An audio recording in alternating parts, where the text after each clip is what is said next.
একটু খেয়াল করে দেখ। নমস্কার। আসসালামু আলাইকুম। সরি, আসলে ওয়ালাইকুম আসসালাম। জি, কিছু বলবেন? না মানে আমরা ভুলবশত চলে এসেছি। কে এসেছে গো? আমরা বুঝতে পারিনি যে এটা মুসলিম বাড়ি। আমরা আসি। ওই যে তিনজন হিন্দু লোক আসছে। আচ্ছা, ওদেরকে ভিতরে আসতে বলো।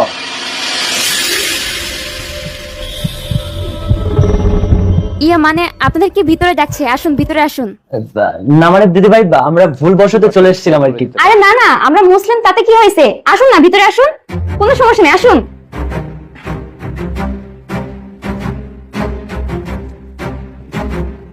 হ্যাঁ হ্যাঁ, আপনারা আসুন, বসুন, এখানে বসুন বসুন আপনারা। আরে আসছেন আমাদের বাড়িতে অতিথি আপনারা।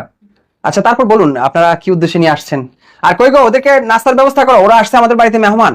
আচ্ছা ঠিক আছে, আমি নাস্তার ব্যবস্থা করছি।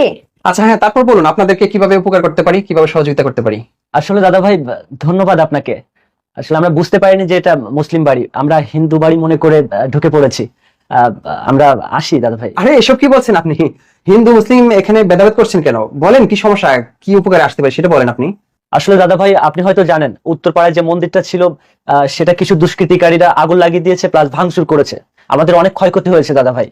তো আমরা চেয়েছিলাম যে সেটা ঠিক করার জন্য সবাই মিলে একতাবদ্ধ হয়ে এই মন্দিরটা নির্মাণ করব। তাই আর কি আমরা মহল্লায় ঘুরে ঘুরে কিছু চাঁদা তুলছিলাম, কিন্তু আমরা বুঝতে পারিনি যে এটা মুসলিম বাড়ি। আসলে এটা খুবই দুঃখজনক যে আসলে প্রধানমন্ত্রী যখন বাংলাদেশ থেকে পালিয়ে গেল, তখন ওই যে প্রধানমন্ত্রী কিছু লোকজনই এই যে মন্দির ভাঙচুর করছে। তো যাই হোক, এটা কোনো ইসলামের ভিত্তি নয়। ইসলাম কখনোই সমর্থন করে না যে একটা মন্দিরে গির্জায় ভাঙচুর করবে, আগুন জ্বালাও পোড়াও করবে। এগুলো কখনো ইসলাম সমর্থন করে না, বা ইসলামে কোথাও লেখা নেই। আমরা মুসলিম, আপনারা হিন্দু, সবাই বাংলাদেশ বলেন, ইন্ডিয়া বলেন, পাকিস্তান বলেন, সবাই সব জায়গায় শান্তিপূর্ণভাবে বসবাস করার অধিকার আছে। আসলে দাদা ভাই, একটা জিনিস খেয়াল করেন, আমরা বাংলাদেশে হিন্দু, মুসলিম, বৌদ্ধ, খ্রিস্টান সবাই সুখে শান্তিতে আছি। হিন্দু মুসলিম সকল ধর্মের মানুষ খুবই সুখে শান্তিতে আছি, কিন্তু কিছু দুষ্কৃতিকারীরা কি করছে জানেন? আমাদের মন্দিরে এসে ভাঙচুর করছে, জ্বালাও পোড়াও করছে। এখন বলেন তো দাদা ভাই, আমরা কার কাছে বিচার দেবো? আমরা কোথায় যাব?